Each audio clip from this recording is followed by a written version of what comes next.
हूँ sir. Sir हूँ रे, हूँ रे।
ಎಲ್ಲರಿಗೂ ಶುಭ ನಮಸ್ಕಾರಗಳು.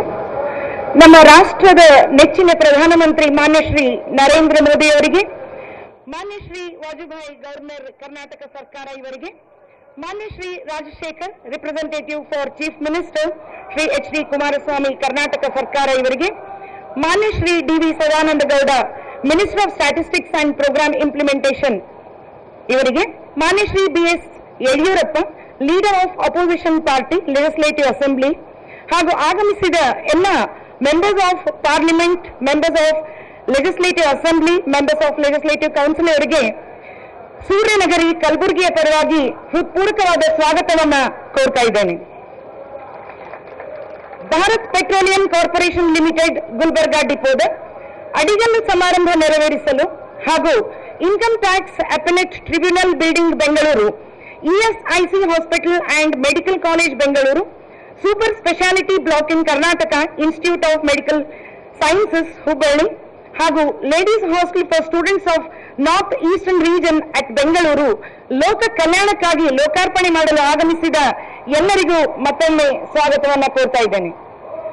Kalburgi is one of the rapidly urbanizing city known for its monuments and other structures that breathe out the historical and cultural relevance of the place. The Sharanara Nadu, Sufi city, Sun City has famous religious places like Khaja Bande Nawaz Dargah, whose tomb is supposed to be the tallest of the subcontinent, Sharana Basaveshwara Temple, Buddha Vihara, fort built during Bahmani rule, and the list continues. Kalburgi is famous for scorching sun, turdal, cement factories, main railway line of Central Railway, Central University, Vishveshwaraya Technical University. Most importantly, language, religion, race is not taught by the people of Kalburgi. On behalf of Bharat Petroleum Corporation Limited, myself, Janki S. Deshpande, selection grade lecturer in Nutana Vidyalaya Society's Polytechnic, take the privilege to welcome all the leaders and officials from different places to my city, Kalburgi city, for today's historic event, Sabka Saath, Sabka Vikas. A ray of hope for Indians. A ray of hope for Indians. A man who is committed to the upliftment of weaker sections of the society.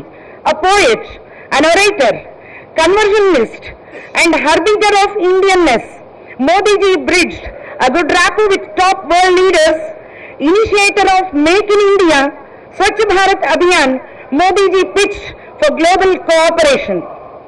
जो उत्थान, प्रगति, उन्नति इन सपनों के धावक है, विश्व में भारत के नई छवि के परिचायक है, जो जन कल्याण, निर्माण, विज्ञान के पालक है, वही नए भारत के जन पालक है. As quoted by our Honorable Prime Minister, we walk together, we move together, we think together, we resolve together, and we take our country forward. With the inspiration drawn from your sparking thoughts, today we bring forward to you, sir, 5 projects from different sectors. Sir, now we are showing audiovisual of Bharat Petroleum project at Kalburgi.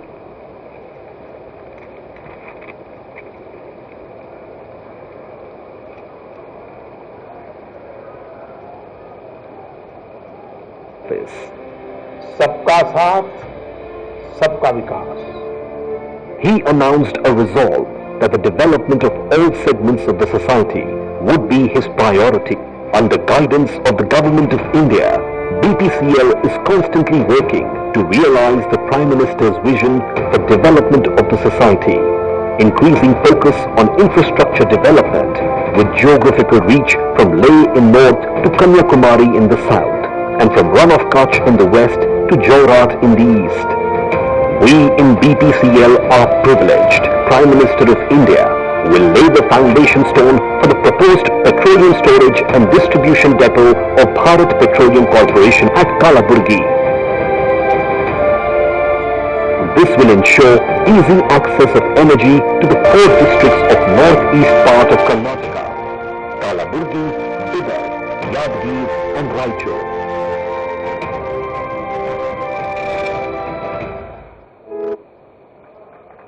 So now we are showing audiovisual of Dedication to Nation, Income Tax Appellate Tribunal Building, Bengaluru.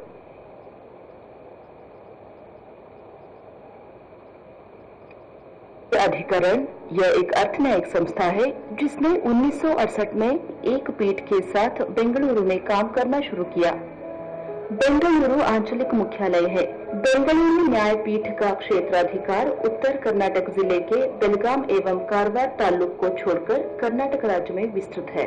वर्तमान में लगभग 33,760 वर्ग foot के यह भवन परिसर लगभग 1 एकड़ की भूमि में फैला हुआ है। इसकी कल्पना एवं रूपरेखा विश्व स्तर की जरूरतों के अनुसार तैयार की गई है। यह भवन पर्यावरण के लिए अनिवार्य तथा ग्रीन बिल्डिंग के अंतर्गत आता है।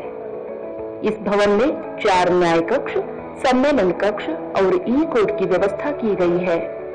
इस शानदार भवन को आज प्रधानमंत्री नरेंद्र मोदी द्वारा कर्नाटक राज्य के लोगों को लोकार्पित किया जा रहा है। Sir, now we are showing audio visual of Dedication to Nation Employees State Insurance Corporation Hospital and Medical College, Bengaluru.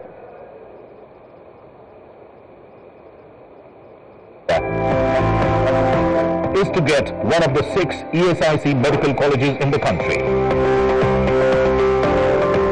The ESIC Medical College and PGI MSR Rajaji Nagar, Bengaluru offers undergraduate and postgraduate courses. Built in a sprawling area of 19 acres at a cost of rupees 540 crores. Rajaji Nagar Medical College has annual intake of 100 seats for MBBS and 55 seats for MD and MS courses. 500-bedded ESIC hospital associated with this medical college is having latest facilities such as CT scan, MRI scan, ultrasound, X-rays, modular operation theatres, ICU to provide state-of-the-art treatment in all disciplines of medicine. Today, Prime Minister Narendra Modi dedicates to the nation the ESIC Medical College and PGI MSR and 500-bedded ESIC Hospital, Rajaji Nagar, Bengaluru, Karnataka. So now we are showing audio visual of Dedication to Nation Super Speciality Block in Karnataka Institute of Medical Sciences, Hubballi, under Pradhan Mantri Swasthya Suraksha Yojana. Karnataka Institute of Medical Sciences, KIMS, Hubballi provides tertiary care to about 1 crore people in north and western part of Karnataka. In order to augment the facilities and to enhance tertiary care, a new 200-bedded super speciality hospital has been set up at KIMS, Hubballi under PMSSY. The 6-story building with Graha 3 rating is set up at a cost of rupees 150 crore.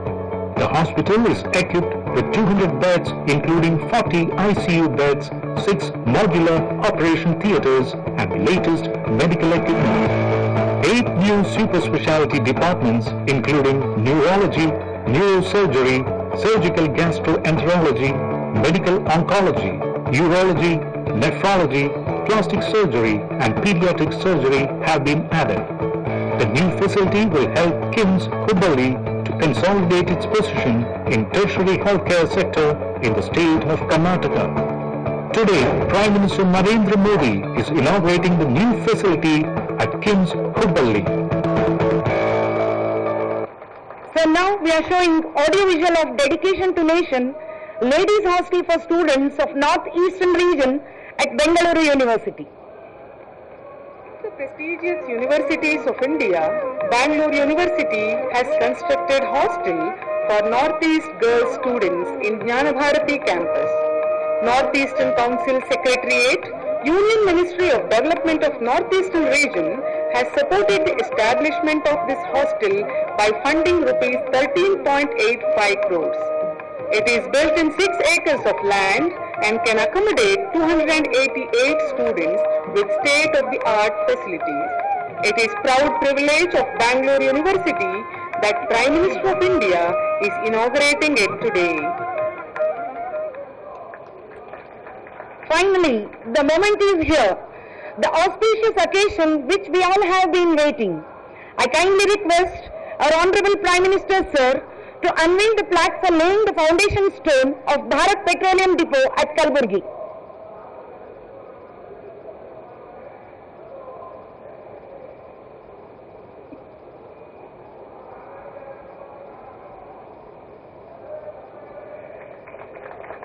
I also request our Honorable Prime Minister, Sir, to unveil the plaques for dedication of Income Tax Appellate Tribunal building to the nation, dedication of ESIC Medical College and Hospital to the nation, dedication of super speciality blocks at Karnataka Institute of Medical Sciences, Hubballi to the nation, dedication of girls' hostel for the students of North Eastern region, Bengaluru to the nation.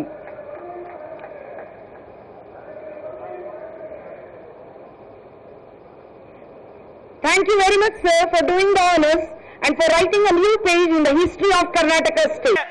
ನಮ್ಮ ದೇಶದ ಅಚ್ಚುಮೆಚ್ಚಿನ ಪ್ರಧಾನಮಂತ್ರಿಗಳಾದಂತ ಮಾನ್ಯ Narendra Modi G ಅವರಿಗೆ ನಾನು ಸ್ವಾಗತವನ್ನ ಈ ಸಂದರ್ಭದಲ್ಲಿ ಕೋರ್ತಾ ಇದ್ದೇನೆ. ಅವರಿಗೆ ನಮ್ಮ ಭಗವಂತ್ ಖೂಬಾ ಅವರು ಮತ್ತು ಉಮೇಶ್ ಜಾಧವ್ ಅವರು ಮಾನ್ಯ ಮೋದಿ ಜಿ ಅವರನ್ನ ಸನ್ಮಾನ ಮಾಡಬೇಕು ಅಂತ ಹೇಳಿ ನಾನು ಈ ಸಂದರ್ಭದಲ್ಲಿ ಕೋರ್ತಾ ಇದ್ದೇನೆ. ಈ ಒಂದು ಸಂದರ್ಭದಲ್ಲಿ ಬುದ್ಧ ಬಸವ ಅಂಬೇಡ್ಕರ್ ಅವರನ್ನ ಸಮಾನತೆಯ ಅಧಿಕಾರರಾದಂತ ಬುದ್ಧ ಬಸವ ಅಂಬೇಡ್ಕರ್ ಅವರ ಪ್ರತಿಮೆಯನ್ನ ಈ ಸಂದರ್ಭದಲ್ಲಿ ಅವರನ್ನ ಕೊಟ್ಟು ಸನ್ಮಾನ ಮಾಡಬೇಕು ಅಂತ ಹೇಳಿ ನಾನು ಈ ಸಂದರ್ಭದಲ್ಲಿ ಕೋರ್ತಾ ಇದ್ದೇನೆ.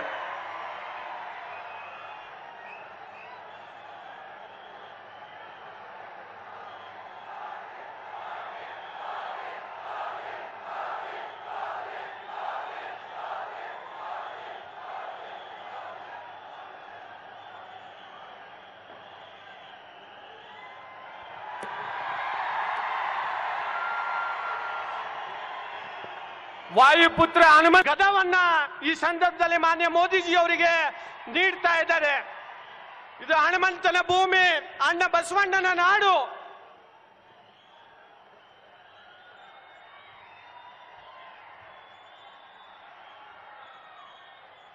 बोलो भारत माता की, बोलो ಭಾರತ್ ಮಾತಾ ಕಿ. ಈಗ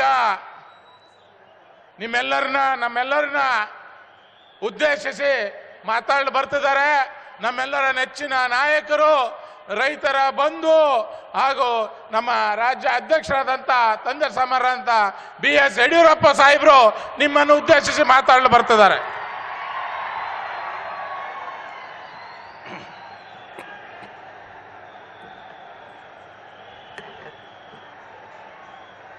Beloved Prime Minister Narendra Modi ji, dignitaries on the dais, my party leaders from the state and gathered brothers and sisters. It is a great privilege to welcome Prime Minister Narendra Modi ji to this city of saints.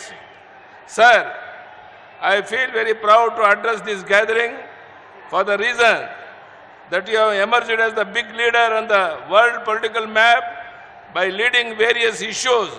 Particularly, I feel honored for your courageous leadership in tackling terrorism all over the world, which has turned concerns for the humanity. Especially, whole country and world is appreciating your strikes against Pakistan, instigated terrorist attacks on our armed men and civilians. It is not an exaggeration if I say that no leader of your stature and guts has led the country like you in the past. Our Prime Minister is one that we never allowed India's Swabhiman, never be compromised. If need to be protect our Swabhiman, we will enter the terrorist home and attack. On the development front also, what you said and promised 5 years back to the people have been almost delivered. And this is the reason the entire country is chanting, Phir ek baar Modi, Phir ek baar Modi mantra. Sir, I assure you that there is not even an iota of doubt about BJP and you winning elections, and retaining power. I promise you, Karnataka will add at least 22 seats to your kitty of more than 300 seats in our task of achieving Fir Ek Baar Modi Sarkar mission. Many may wonder how this could happen when rivals JDS and Congress have joined hands. But people of Karnataka have great faith in your leadership and BJP. They are fed up with the bad government of coalition set up in the state, which has miserably failed to perform. People of Karnataka are suffering due to this government's failure to tackle people's problem, especially farmers, poor and women. Lastly, sir, I salute you for the humility and kindness you expressed by washing the feet of Safari Karmacharis at Kumbh Mela. You have literally reenacted the social concern of 12th century Saint Basavanna when he carried slippers presented by Dalit Saint Haradaya made out of his skin on his head. This one of the act of humanity by you is made country people, particularly people of Karnataka, proud of you, forcing them to feel that you are moving in steps of Basavanna, who 850 years ago fought for equality by propagating Kayaka philosophy, upholding dignity of labor. ಇಂದಿನ ಕಾಂಗ್ರೆಸ್ ಸರ್ಕಾರ ಅನೇಕ ಹಗರಣಗಳ ಸರಮಾಲೆಯಲ್ಲಿ ಸಿಕ್ಕಿತ್ತು.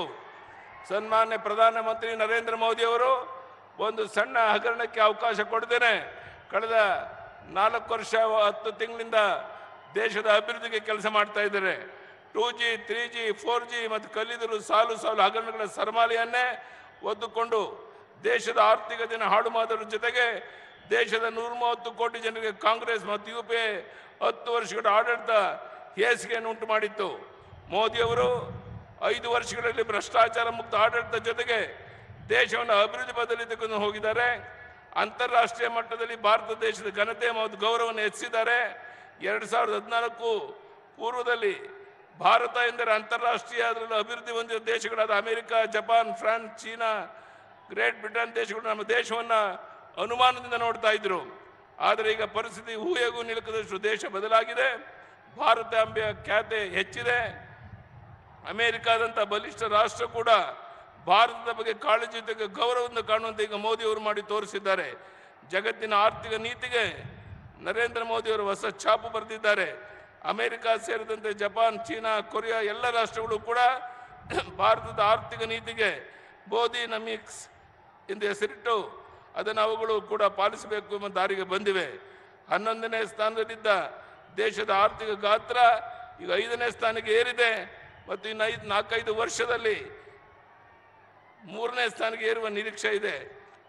ಸಣ್ಣ ರೈತರಿಗೆ 6,000 ರೂಪಾಯಿ ಪ್ರತಿ ವರ್ಷ 75,000 ಕೋಟಿ ರೈತರ ಅಕೌಂಟ್ಗೆ ಜಮಾ ಮಾಡುವಂಥ ಐತಿಹಾಸಿಕ ಒಂದು ಕಾರ್ಯಕ್ರಮ. 25,000 ಕೋಟಿ ರೈತರಿಗೆ ಇದರಿಂದ ಲಾಭ ಆಗುತ್ತೆ. ಕುಮಾರಸ್ವಾಮಿ ಸರ್ಕಾರ ಉದ್ದೇಶಪೂರ್ವಕವಾಗಿ ದಾಖಲೆ ನೀಡಲು ಮಂದಗತಿ ಅನುಸರಿಸ್ತಾ ಇದೆ. ಈ ಸರ್ಕಾರದ ನಡವಳಿಕೆಯನ್ನು ಖಂಡಿಸಬೇಕಾಗಿದೆ. ಇನ್ಕಮ್ ಟ್ಯಾಕ್ಸ್ 2.5 ಲಕ್ಷದಿಂದ 5 ಲಕ್ಷದವರೆಗೆ, ಸೇವಿಂಗ್ಸ್ 1.5 ಲಕ್ಷ ಇದ್ರೆ 6.5 ಲಕ್ಷದ ಆದಾಯ ಇರುವವರೆಗೆ ತೆರಿಗೆ ಕಟ್ಟಬೇಕಾಗಿಲ್ಲ. ಸಣ್ಣ ವ್ಯಾಪಾರಿಗಳು 40 ಲಕ್ಷದವರೆಗೆ ತೆರಿಗೆ ಕಟ್ಟಬೇಕಾಗಿಲ್ಲ. ಪ್ರಧಾನಮಂತ್ರಿ ಆರೋಗ್ಯ ವಿಮಾ ಯೋಜನೆ 50 ಕೋಟಿ ಜನತೆಗೆ ಆರೋಗ್ಯ ಭಾಗ್ಯ ಕಲ್ಪಿಸಲಾಗಿದೆ.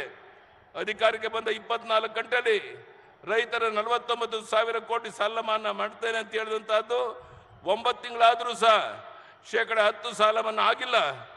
2,500 ಕೋಟಿ ರಾಷ್ಟ್ರೀಕೃತ ಬ್ಯಾಂಕು, 1,500 ಕೋಟಿ ಸಹಕಾರಿ ಬ್ಯಾಂಕು, ಒಟ್ಟು 4,400 ಕೋಟಿ ಮಾತ್ರ ಸಾಲವನ್ನು ಕಳೆದ 9 ತಿಂಗಳಿಂದ ಮನ್ನಾ ಮಾಡಲಾಗಿದೆ. ಕಳೆದ 9 ತಿಂಗಳಿಂದ ಸಾಲ ಮನ್ನಾದ ಹೆಸರಿನಲ್ಲಿ ಎಲ್ಲ ಅಭಿವೃದ್ಧಿ ಕಾರ್ಯಗಳು ಸಂಪೂರ್ಣ ಸ್ಥಗಿತ ಆಗಿರೋದನ್ನ ಈ ನಾಡಿನ ಜನ ನೋಡಿದಿರ. ಆಲ್ಮೆಟ್ಟೆ ಅಣೆಕಟ್ಟು ನೀರಿನ ಮಟ್ಟ 524 ಮೀಟರ್ಗೆ ಏರಿಸಿ ನೀರು ನಿಲ್ಲಿಸಲು 20 ಹಳ್ಳಿಗಳ ಸ್ಥಳಾಂತರ ಮಾಡಿ ಪುನರ್ವಸತಿ ಕಲ್ಪಿಸಿ 173 TMC ನೀರು ನ್ಯಾಯಮೂರ್ತಿ ಬ್ರಿಜೇಶ್ ಕುಮಾರ್ ತೀರ್ಪು ಕಳೆದ 6 ತಿಂಗಳಿಂದ ಏನು ಕ್ರಮ ಕೈಗೊಂಡಿಲ್ಲ. ಸಿದ್ದರಾಮಯ್ಯ ನೇತೃತ್ವದಲ್ಲಿ 6 ವರ್ಷದ ಹಿಂದೆ ನಮ್ಮ ಕಾಂಗ್ರೆಸ್ ನಡೆಗೆ ಕೃಷ್ಣ ಕಡೆಗೆ ಪಾದಯಾತ್ರೆ ಕೂಡಲ ಸಂಗಮದವರೆಗೆ ಮಾಡಿದ್ರೆ, ಆದರೆ ಪ್ರತಿ ವರ್ಷ 10,000 ಕೋಟಿ ಮೀಸಲಿಡ್ತೇನೆ ಅಂತೇಳಿ 1 ರೂಪಾಯಿ ಇದಕ್ಕೆ ಖರ್ಚು ಮಾಡಿದ್ದೇನೆ. ಜನತೆಗೆ ದ್ರೋಹ ಮಾಡಿದ್ದೀರಾ. ಕೋಲಿ ಸಮಾಜ ಬಹಳ ದೊಡ್ಡ ಪ್ರಮಾಣದಲ್ಲಿ 3-4 ಜಿಲ್ಲೆ ಸುತ್ತಮುತ್ತ ಇದೆ. ಈ ಸಮುದಾಯಕ್ಕೆ ST ಸಮಾಜಕ್ಕೆ ಸೇರಿಸಬೇಕು ಅನ್ನುವಂಥ ದೊಡ್ಡ ಬೇಡಿಕೆ ಇದೆ. ಕೇಂದ್ರ ಸರ್ಕಾರ ಆದಷ್ಟು ಬೇಗ ಇದನ್ನು ತೀರ್ಮಾನ ಕೈಗೊಳ್ತಾರೆ ಅನ್ನೋ ಮಾತನ್ನು ಹೇಳ್ತಾ, ಇಷ್ಟು ಬೃಹತ್ ಸಂಖ್ಯೆಯಲ್ಲಿ ಕಲಬುರಗಿ ಸುತ್ತಮುತ್ತ ಜಿಲ್ಲೆಯ ಕಾರ್ಯಕರ್ತ ಬಂಧು ಭಗಿನಿಯರು ಪ್ರಧಾನಮಂತ್ರಿ ನರೇಂದ್ರ ಮೋದಿಯನ್ನು ಮಾತನ್ನು ಕೇಳೋಕ್ಕೋಸ್ಕರ ತಾವೆಲ್ಲ ಬಂದಿದ್ದೀರಾ. ಮತ್ತೊಮ್ಮೆ ನಿಮ್ಮೆಲ್ಲರಿಗೆ ಸ್ವಾಗತ ಮಾಡಿ, ಮಾಧ್ಯಮದ ಸ್ನೇಹಿತರಿಗೆ ಸ್ವಾಗತ ಮಾಡಿ, ವೇದಿಕೆ ಮೇಲಿರುವಂಥ ಎಲ್ಲ ಮುಖಂಡರಿಗೆ ಸ್ವಾಗತ ಮಾತನಾಡಿ ನನ್ನ ಮಾತನ್ನು ಮುಗಿಸ್ತೇನೆ. ಬಲೋ ಭಾರತ್ ಮಾತಾ ಕಿ. ಕೈ ಎತ್ತಿ ಹೇಳಬೇಕು, ಪ್ರಧಾನಿ ನರೇಂದ್ರ ಮೋದಿಜಿ ಅವರಿಗೆ, ಪ್ರಧಾನಿ ನರೇಂದ್ರ ಮೋದಿ ಅವರಿಗೆ ಭಾರತ್ ಮಾತಾ ಕಿ. विश्व के लोकप्रिय नेता, परम आदरणीय देश के प्रधानमंत्री माननीय नरेंद्र मोदी जी को मैं अन्न बसवन्ना के इस पवित्र भूमि पे उनको स्वागत करता हूं और मैं उनसे विनती करता हूं कि आप सबको वो उद्देश्य करके आपसे संवाद करे बोल के मैं विनती करता हूं माननीय मोदी जी से।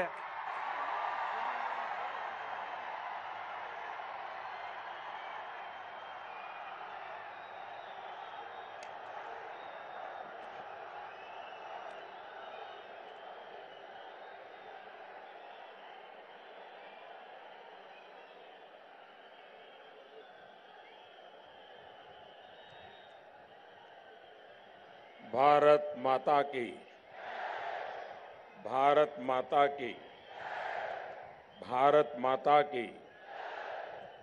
मंच पर विराजमान प्रदेश भारतीय जनता पार्टी के अध्यक्ष श्रीमान येदियुरप्पा जी, श्री सदानंद गौड़ा जी, कर्नाटका भारतीय जनता पार्टी के सभी वरिष्ठ नेतागण, पार्टी के सभी कर्मठ कार्यकर्ता बंधु भगिनी और विशाल संख्या में पधारे हुए कुलबर्गी के मेरे प्यारे भाई और बहनों,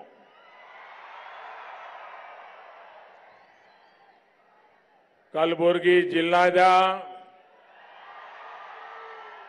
ಆತ್ಮೀಯ ನಾಗರಿಕ ಬಂಧು ಭಗಿನಿಯರೇ, ಕಲಬುರ್ಗಿ ಜಿಲ್ಲೆಗೆ ಬಂದಿರುವಕ್ಕೆ ನನಗೆ ಅತ್ಯಂತ ಸಂತೋಷವಾಗಿದೆ.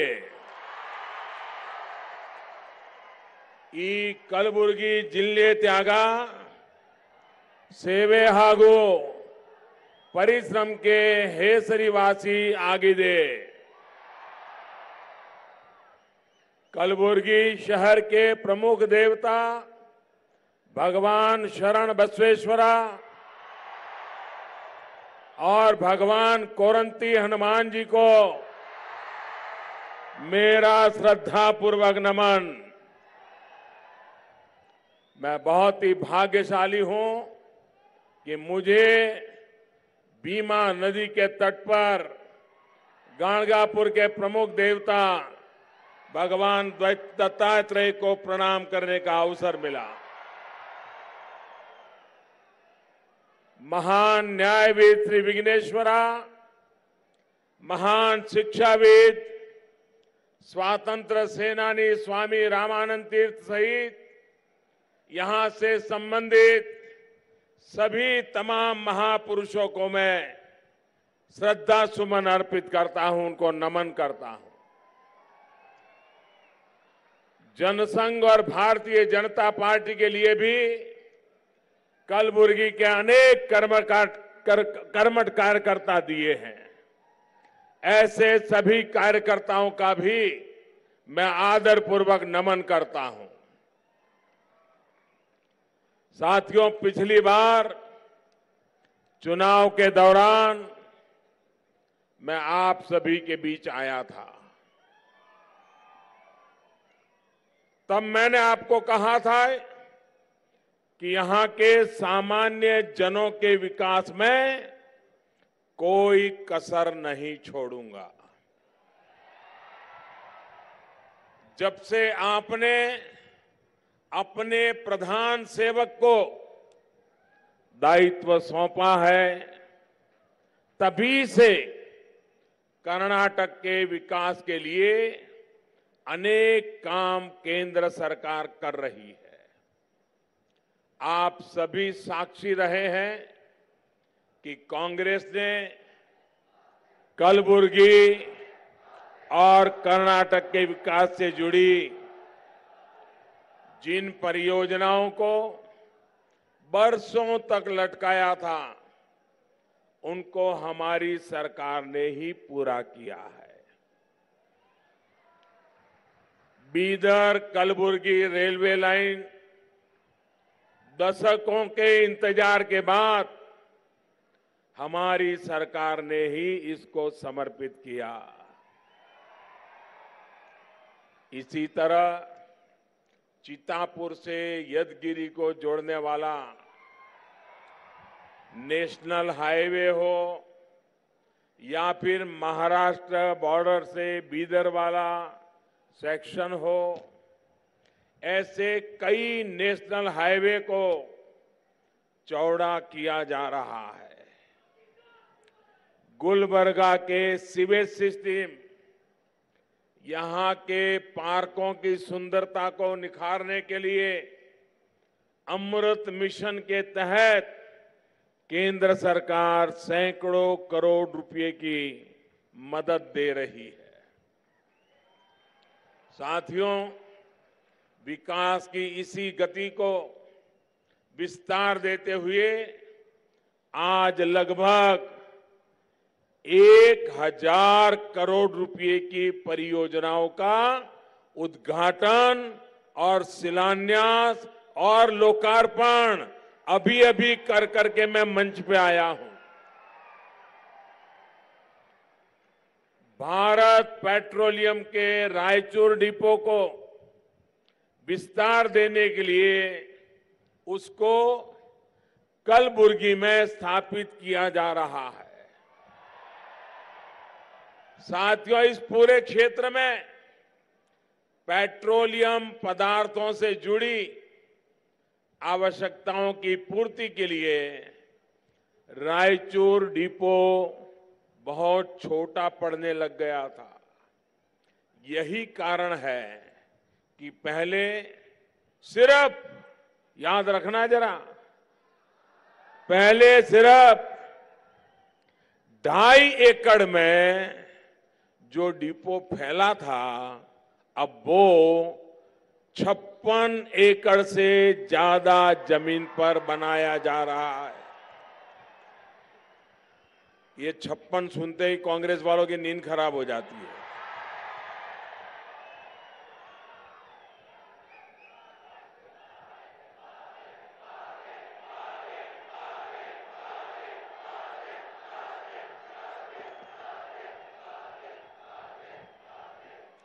भाइयों और बहनों,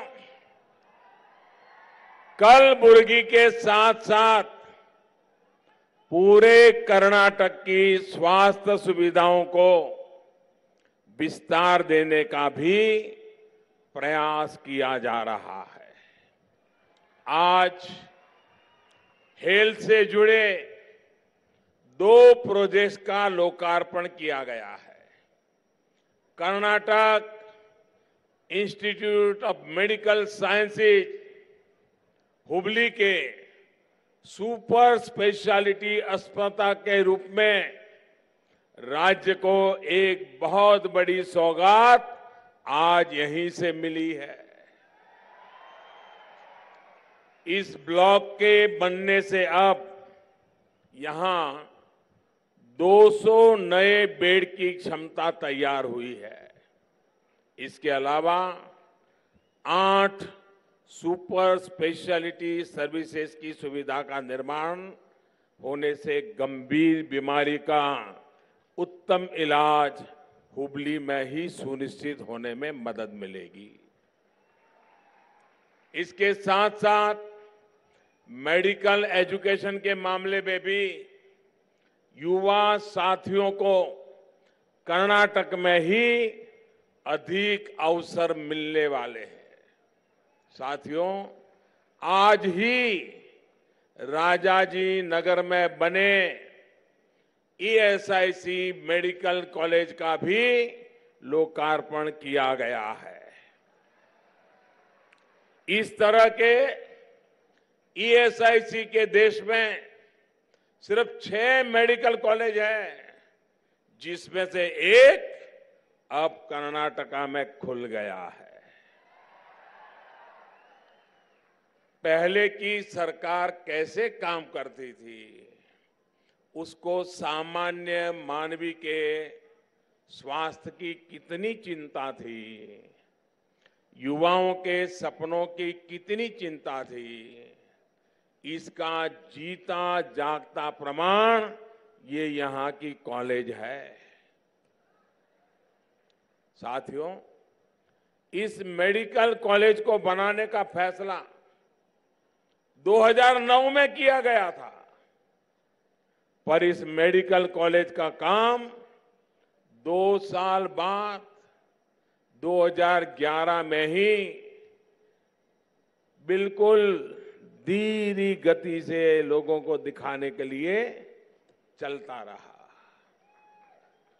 हमारी सरकार जब आई तो हमने इस काम को गति दी। आज ये सेवा के लिए बिल्कुल तैयार है। इस कॉलेज के बनने से कर्नाटक में 100 एमबीबीएस और 55 पोस्ट ग्रेजुएशन की सीट बढ़ गई है।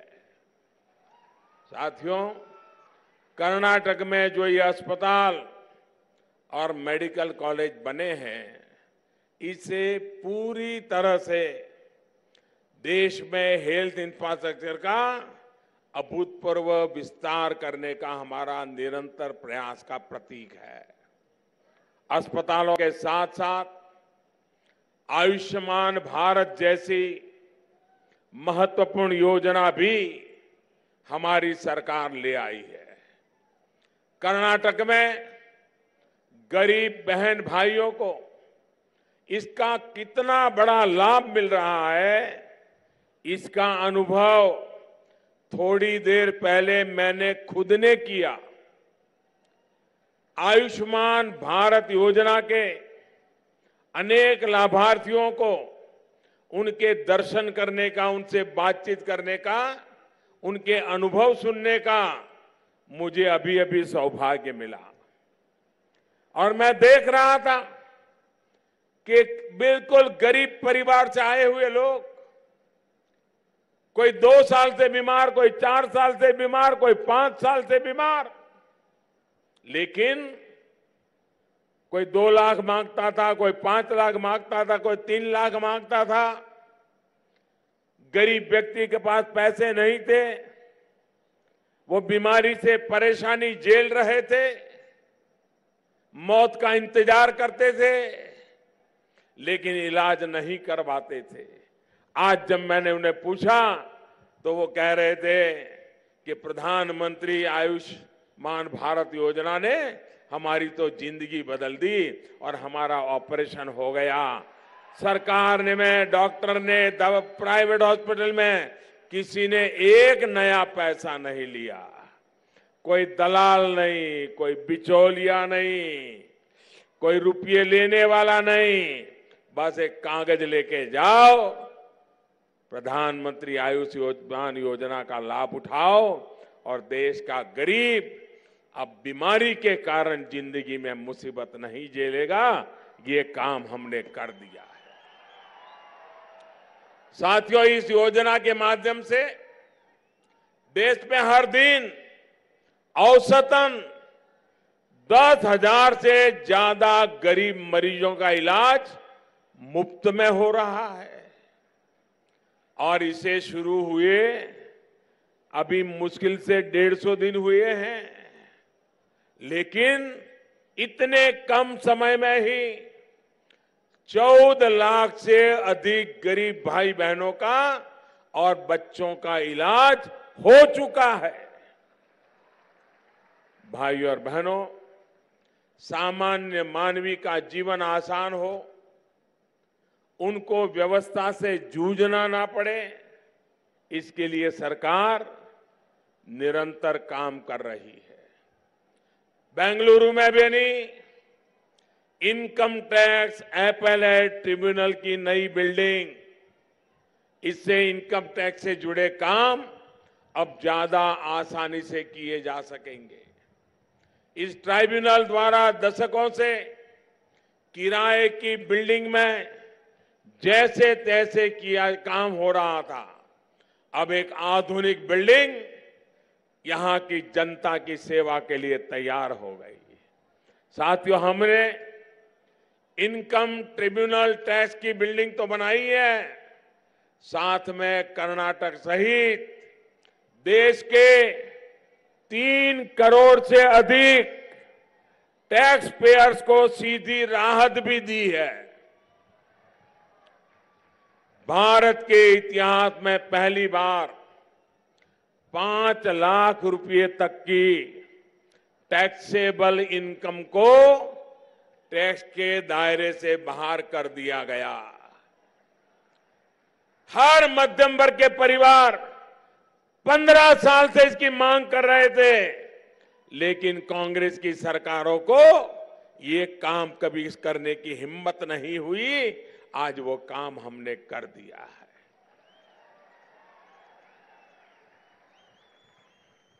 Friends, I'm delighted that a girls' hostel in Bangalore University, is being dedicated to the nation.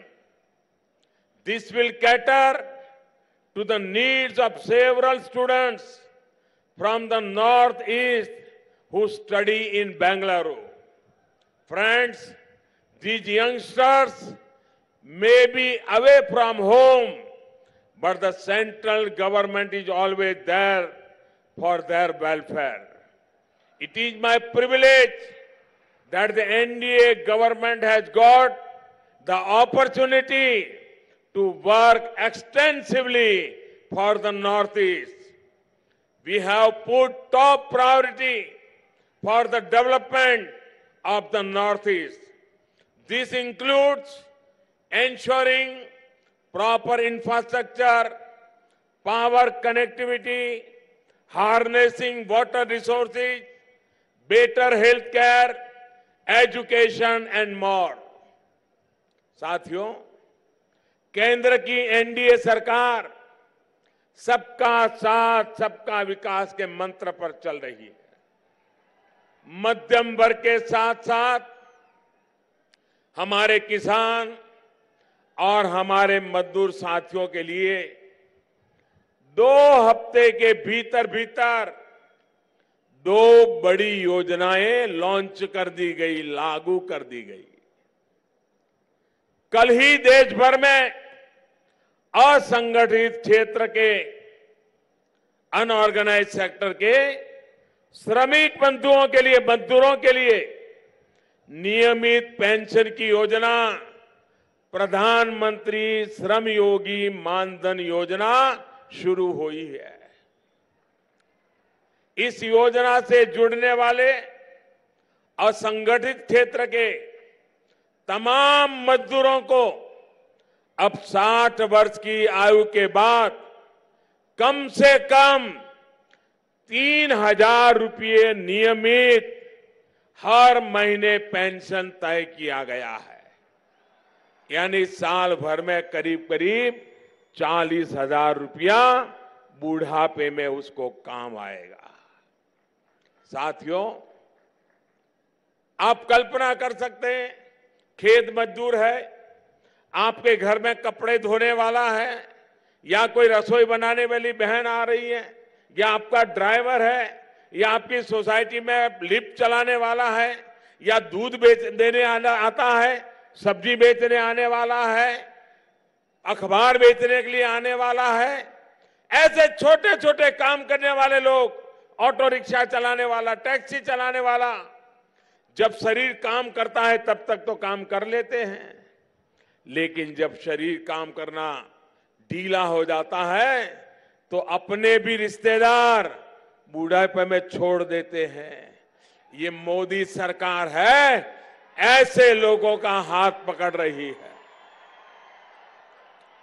और 60 साल के बाद उनको 3,000 रुपया पेंशन हर महीने मिल जाए ताकि वो सम्मान के साथ जिंदगी जी सके और 42 करोड़ लोग इसका फायदा ले सकते। 42 करोड़।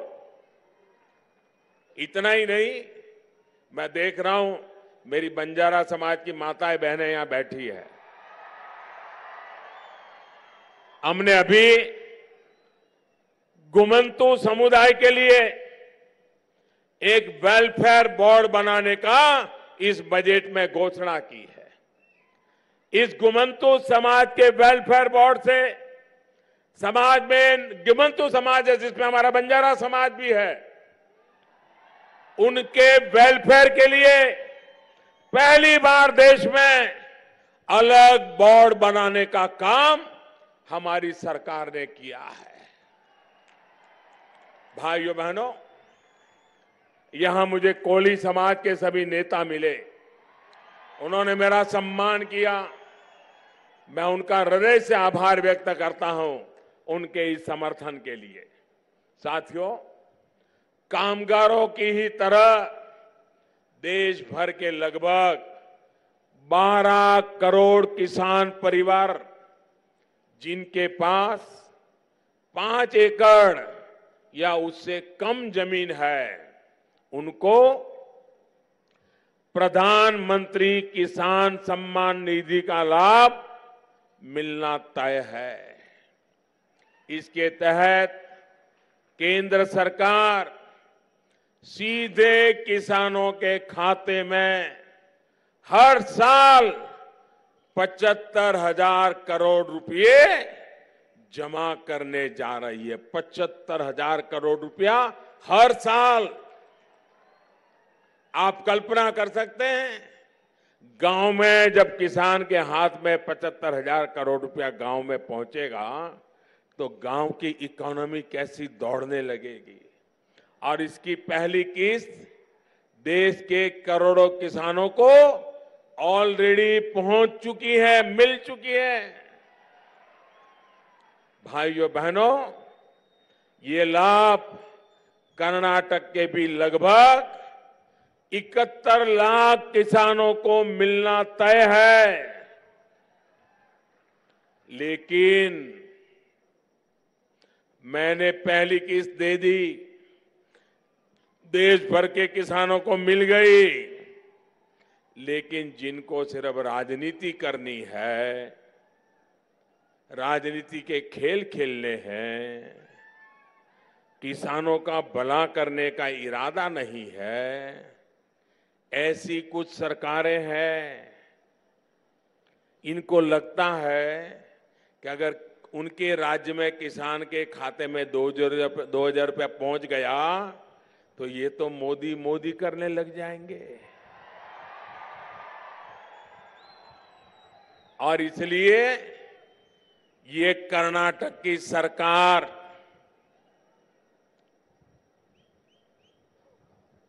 कर्नाटक की जनता के पीठ में छुरा भोंक करके सत्ता की गलियारे में पहुंची हुई कांग्रेस और रिमोट से चल रहे मुख्यमंत्री, इन्होंने कर्नाटक के किसानों की सूची अभी तक हमें पहुंचाई नहीं है। देश भर के किसानों को हमने पैसे पहुंचाए, लेकिन मैं कर्नाटक के किसानों को पैसे नहीं पहुंचा पाया। इसके गुनहगार, किसानों के दुश्मन ये आपके बेंगलुरु सरकार में बैठे हैं। कर्नाटक का कोई भी किसान विरोधी लोगों को माफ नहीं करेगा। आप मुझे बताइए भाइयों, जब दिल्ली सरकार पैसे दे रही है, किसान के खाते में दे रही है, तो इनके पेट में दर्द होना चाहिए क्या? इनको तकलीफ होनी चाहिए क्या? तो तकलीफ क्यों हो रही है? तकलीफ इसलिए हो रही है कि मोदी सीधा बैंक के खाते में पैसा जमा कर रहा है, बीच में बीच में कटकी करने के लिए कोई जगह नहीं बची है। कोई उसमें से 2-5 रुपया भी निकाल नहीं पाएगा। अगर उसमें से कुछ मिलेगा नहीं तो करेंगे क्यों? ये भ्रष्टाचार के आदी लोग कर्नाटक के किसानों के साथ अन्याय कर रहे हैं और मैं उनको कहना चाहता हूं, अगर कर्नाटक के किसानों के हक के बीच में वो दीवार बन के खड़े रहे तो कर्नाटक के किसान उस दीवार को ध्वस्त कर देंगे। ये मैं विश्वास से कहता हूं भाइयों बहनों, यही भ्रष्टाचार और वंशवाद की महामिलावट करने वाले लोगों की यही असल मंशा है, यही इन लोगों की सच्चाई है। ये वोट के लिए किसान गरीब का नाम लेते हैं, लेकिन वोट मिलने के बाद किसान को भूल जाते हैं, गरीब को भूल जाते हैं। साथियों, मैं आपसे जानना चाहता हूं, इन्होंने कर्ज माफी के नाम पर किसानों से वोट मांगे थे कि नहीं मांगे थे? ऐसे नहीं, पूरी ताकत से बताओ, बेंगलुरु में पता चले जरा। कर्ज माफी के नाम पर वोट मांगे थे कि नहीं मांगे थे? उन्होंने कर्ज माफी का वादा किया था कि नहीं किया था? सभी किसानों का पूरा कर्ज माफ करेंगे ऐसा कहा था कि नहीं कहा था? झूठ बोल करके वोट ले गए कि नहीं ले गए? जनता की आंख में धूल झोंकी कि नहीं झोंकी? लोगों को मूर्ख बनाया कि नहीं बनाया? क्या कर्ज माफ हुआ? क्या कर्ज माफी पूरी नहीं हुई? किसानों, उसके बदले में क्या हुआ? किसानों पर केस कर दिए, केस, पुलिस वालों को भेजा। यही इनका तरीका है। कर्नाटक के किसानों ने ऐसे खिलाड़ियों का बराबर हिसाब चुकते करने का मौका आ गया है। खुद तो अपना वादा निभाते नहीं है और दूसरा अगर ईमानदारी से काम कर रहा है तो वो लाभ भी किसानों तक पहुंचाने में अड़ंगे डाल रहे। भाइयों बहनों, मैंने पहले ही कहा, वो इसलिए नहीं कर रहे हैं क्योंकि बिचौलिए दलालों को मेरी योजना में कोई जगह नहीं है। क्या इस योजना से उनके करीबियों का लाभ नहीं होगा? इसलिए वो पीएम किसान योजना से जुड़ना नहीं चाहते। साथियों, हमारा कर्नाटक का बहुत एक इलाका है जो गन्ना किसानों का है। गन्ना उत्पादन में अग्रिम श्रेणी है, शुगर केन। गन्ना किसानों की जरूरत को ध्यान में रखते हुए हमारी सरकार निरंतर काम कर रही है। गन्ना किसानों को उचित मूल्य दिलाने के लिए सरकार द्वारा गन्ने के समर्थन मूल्य में भी बढ़ोतरी की गई है। इतना ही नहीं, प्रति क्विंटल गन्ने पर लगभग 14 रुपये की अतिरिक्त मदद सीधे किसानों के खाते में पहुंचाई गई है। ये भी सीधे उनके खाते में, कोई बिचौलिया नहीं। इनकी परेशानी यही है कि जब तक मोदी रहेगा चोरों की दुकान बंद।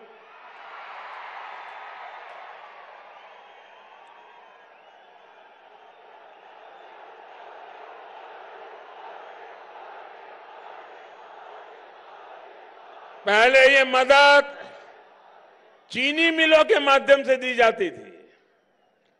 पिछले हफ्ते ही सरकार ने फैसला लिया है कि जो चीनी मिलें किसानों को बकाया देने में अड़चन महसूस कर रही हैं, उनके लिए भारत सरकार सॉफ्ट लोन का प्रावधान करेगी। ऐसी मिलों को बैंकों से कर्जा दिलवाया जाएगा जिसके 1 साल के ब्याज का भुगतान केंद्र सरकार करेगी।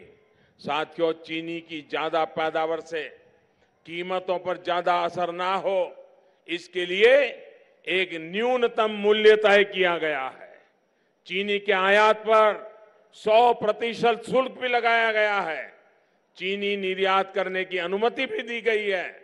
इसके साथ ही गन्ने से बायोफ्यूल तैयार करने के लिए देश भर में व्यापक इंफ्रास्ट्रक्चर तैयार किया जा रहा है। सरकार ने जो कदम उठाए उसके चलते इथेनॉल की सप्लाई पहले की तुलना में 4 गुना करने की दिशा में हम आगे बढ़ रहे हैं। आने वाले समय में इथेनॉल का देश में और बड़े स्तर पर इस्तेमाल होने वाला है। पेट्रोल डीजल से लेकर हवाई ईंधन तक में इथेनॉल की ब्लेंडिंग को बढ़ाया जा रहा है। साथियों, इथेनॉल से जुड़ी टेक्नोलॉजी आज नई नहीं है, दुनिया में बहुत पहले से टेक्नोलॉजी चल रही है। यही कारण है कि जब अटल जी की सरकार ने इस दिशा में काम शुरू किया था, लेकिन अटल जी की सरकार के जाने के बाद फिर इन्होंने ताले लगा दिए। हमारी सरकार आने के बाद इसके लिए एक रोड मैप तैयार किया, इथेनॉल ब्लेंडिंग प्रोग्राम शुरू किया गया। इथेनॉल से गन्ना किसानों को तो लाभ मिल रहा है, भविष्य में देश की कच्चे तेल की आयात करने की जरूरत को भी हम कम कर पाएंगे। साथियों, देश के किसानों से जुड़ी, देश के सामान्य मानवी से जुड़ी योजनाओं के प्रति कांग्रेस और उसके समर्थकों के इसी रवैये ने देश का बहुत बड़ा नुकसान किया है। आप याद करिए, जब हमने जनधन योजना शुरू की थी तो कैसे इसका मजाक उड़ाया था। जब हमने आधार को कानूनी स्वरूप देने की कोशिश की थी तो कैसे उसकी राह में रोड़े अटकाए थे, सुप्रीम कोर्ट तक चले गए थे। आज यही जनधन अकाउंट, यही आधार नंबर आपके मोबाइल ने एक ऐसी त्रिशक्ति का निर्माण किया है कि इनके लिए भ्रष्टाचार के तमाम रास्ते बंद हो गए हैं। अब यह सुनिश्चित हुआ है कि केंद्र सरकार अगर दिल्ली से 1 रुपया भेजती है तो 100 के 100 पैसे पूरे गरीब के खाते में सीधे जाते हैं। बीच में कोई बिचौलिया किसी का हक नहीं मार सकता। साथियों, पहले की सरकारों ने जो व्यवस्था बनाई थी उसमें हमारे देश में करीब करीब 8 करोड़ लोग ऐसे थे जो सिर्फ कागजों पर थे, पैदा ही नहीं हुए थे। पैदा नहीं होते थे उनकी शादी हो जाती थी, पैदा नहीं होते थे वो विधवा हो जाते थे, पैदा नहीं होते थे वो बूढ़े हो जाते थे, पैदा नहीं होते थे वो अपंग हो जाते थे, दिव्यांग बन जाते थे, पैदा नहीं होते थे वो स्कूल के अंदर स्कॉलरशिप लेने लगते। सारा पैदा ही नहीं हुए ऐसे लोग कागज पे 8 करोड़ लोग ऐसे थे, बताओ 8। और अभी भी होंगे, मेरी खुदाई काम चल रहा है, ढूंढ रहा हूं मैं। फर्जी नाम से गैस कनेक्शन लेना, फर्जी नाम से राशन कार्ड बनाना, फर्जी नाम से कॉफी स्कॉलरशिप निकालना, फर्जी नाम से पेंशन निकालना, फर्जी नाम से मनरेगा का पैसा मांग लेना। लेकिन ये 8 करोड़ कागजी लोग गरीबों तक उनका हक नहीं पहुंचने दे रहे थे। अब हम व्यवस्था में जो पारदर्शिता लाए हैं उससे लीकेज तो रुकी है, गरीबों तक सीधे पैसे तो जा ही रहे हैं। आप हैरान हो जाओगे, ये नकली नाम जो थे उस नाम पर हर वर्ष 1,10,000 करोड़ रुपया ये बिचौलियों के हाथ में चला जाता था, वो बंद हो गया। अब मुझे बताइए, जिनको 1,10,000 करोड़ रुपया जिन जिन लोगों के पास पहुंचता होगा, अब बंद हो गया तो क्या वो मोदी जिंदाबाद बोलेंगे? क्या मोदी को गाली देंगे कि नहीं देंगे? देंगे कि नहीं देंगे? अब मुझे उनकी गालियों से डरना चाहिए क्या? जरा भी डरना चाहिए क्या? आप है ना, अब मैं क्यों डरूं? अरे 125 करोड़ देश के आशीर्वाद जिसके पर सर पे होता है वो कभी डरता नहीं है। न हिंदुस्तान से डरता है, न वो पाकिस्तान से डरता है, न किसी चोरों से डरता है, न कभी बेईमानों से डरता है।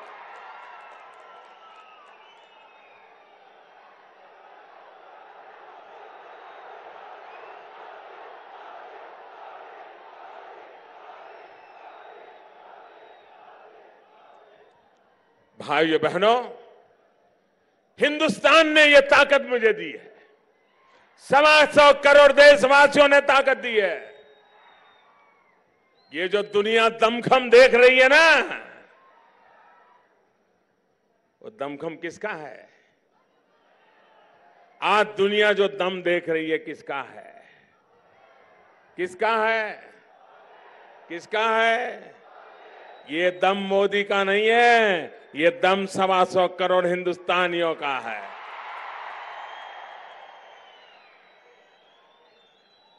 साथियों, जब महामिलावट और स्वार्थ की राजनीति ही प्राथमिकता होती है तो देश को ऐसी ऐसी मुसीबतें झेलनी पड़ती है।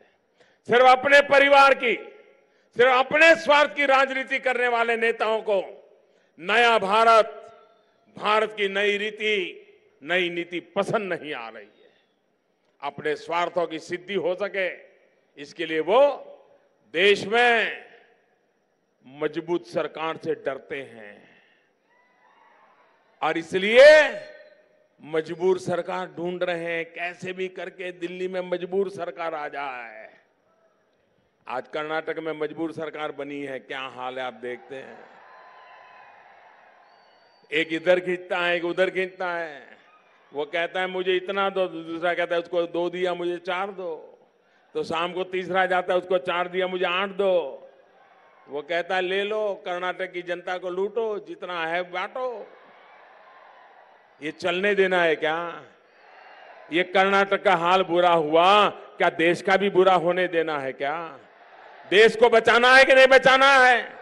देश को आगे बढ़ाना है कि नहीं बढ़ाना है? देश को मजबूत बनाना है कि नहीं बनाना है? आपके बच्चों के भविष्य को मजबूत बनाना है कि नहीं बनाना है?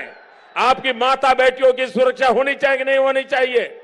देश सुरक्षित रहना चाहिए कि नहीं रहना चाहिए? देश आन बान से आन आगे बढ़ना चाहिए कि नहीं बढ़ना चाहिए? और इसीलिए भाइयों बहनों, मैं आपसे कहने आया, छोटी सी गलती कितना बड़ा नुकसान कही गई कर्नाटक का। ज्यादा बड़ी गलती नहीं, छोटी हो गई। कर्नाटक का नुकसान हुआ कि नहीं हुआ? कभी कभी छोटी गलती बहुत महंगी पड़ जाती है। और इसलिए मेरे भाइयों बहनों, 30 साल के बाद दिल्ली में देश को पूर्ण बहुमत वाली सरकार मिली है। और पूर्ण बहुमत वाली सरकार कैसी पूर्णता के साथ आगे बढ़ती है वो आप हर दिन देख रहे हैं। अगर आधी अधूरी होती तो वो भी आधी अधूरी करके आ जाती। ये पूर्ण है तो सारा काम पूर्ण करके आ जाती है। साथियों, यही वजह है कि मोदी उनके लिए परेशानी का कारण बन गया है। और इसलिए वो दिन रात एक ही काम, मोदी हटाओ, मोदी हटाओ। लेकिन वो कान खोल करके सुन ले, और देशवासियों भी इन लोगों को बार बार समझ लीजिए, वे इकट्ठे हो रहे हैं मोदी को हटाने के लिए। और मोदी मेहनत कर रहा है आतंकवाद को हटाने के लिए। देश से आतंकवाद जाना चाहिए, देश से गरीबी जानी चाहिए, देश से भ्रष्टाचार जाना चाहिए। इसी मकसद से मैं काम कर रहा हूं। भाइयों बहनों, आज इतनी बड़ी संख्या में आकर के आपने मुझे आशीर्वाद दिए, मैं आपका बहुत बहुत आभारी हूं। मेरे साथ 3 जयकारा बोलना है, 3 जयकारा बोलना है। बोलेंगे? दोनों हाथ ऊपर करके मुट्ठी बंद करके बोलेंगे? पक्का बोलेंगे? और आवाज सीमा पर तैनात देश के जवान तक पहुंचनी चाहिए। पहुंचेगी?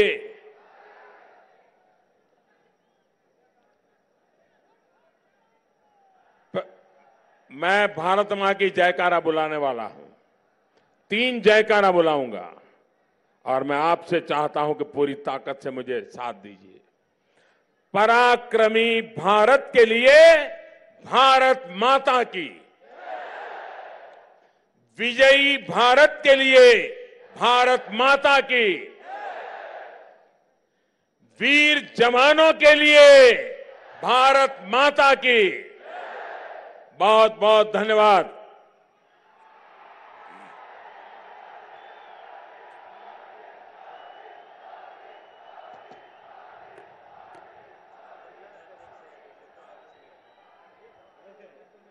ಕಲ್ಯಾಣ ನಾಡಿನ ಕೋಟಿ ಕೋಟಿ ಜನರನ್ನು ಉದ್ದೇಶಿಸಿ ಮಾತನಾಡಿರುವಂತ ಸನ್ಮಾನ್ಯ ನರೇಂದ್ರ ಮೋದಿಜಿ ಅವರಿಗೆ ಈ ಕಲ್ಯಾಣ ನಾಡಿನ ಜನರ ಪರವಾಗಿ ಹೃದಯಪೂರ್ವಕವಾಗಿರುವಂತ ವಂದನೆಗಳನ್ನು ನಾನು ಸಲ್ಲಿಸ್ತಾ ಇದ್ದೇನೆ। ಹಾಗೆ ಈ ಕಾರ್ಯಕ್ರಮದ ಯಶಸ್ವಿ ದೃಷ್ಟಿಯಿಂದ ಹಗಲಿರುಳು ಶ್ರಮಿಸ್ತಾ ಇರುವಂತ ಈ ಎಲ್ಲ ಭಾರತೀಯ ಜನತಾ ಪಕ್ಷದ ರಾಜ್ಯ ನಾಯಕರಿಗೂ, ವಿಶೇಷವಾಗಿ 3-4 ದಿನಗಳಿಂದ ಈ ಕಾರ್ಯಕ್ರಮದ ಯಶಸ್ವಿಗೆ ಶ್ರಮಿಸ್ತಾ ಇರುವಂತ ಸನ್ಮಾನ್ಯ ಆರ್ ಅಶೋಕ್ ಅವರಿಗೆ, ರವಿಕುಮಾರ್ ಅವರಿಗೆ ಮತ್ತು ರಾಜ್ಯದ ಎಲ್ಲ ಪ್ರಮುಖರಿಗೂ ಕೂಡ ಕರ್ನಾಟಕದ ವತಿಯಿಂದ ಹೃದಯಪೂರ್ವಕವಾಗಿರುವಂತ ವಂದನೆಗಳನ್ನು ಸಲ್ಲಿಸ್ತಾ ಇದ್ದೀನಿ। ಈ ಕಾರ್ಯಕ್ರಮದಲ್ಲಿ ಉಪಸ್ಥಿತರಿರುವಂತ ಎಲ್ಲ ಕೇಂದ್ರ ಸಚಿವರಿಗೂ, ರಾಜ್ಯದ ಮಾಜಿ ಮುಖ್ಯಮಂತ್ರಿಗಳಿಗೂ, ರಾಜ್ಯಾಧ್ಯಕ್ಷರಿಗೂ, ಇಲ್ಲಿ ಸೇರಿರುವಂತ ಎಲ್ಲ ಜನರಿಗೂ, ಮಾಧ್ಯಮದ ಮಿತ್ರರಿಗೂ ಈ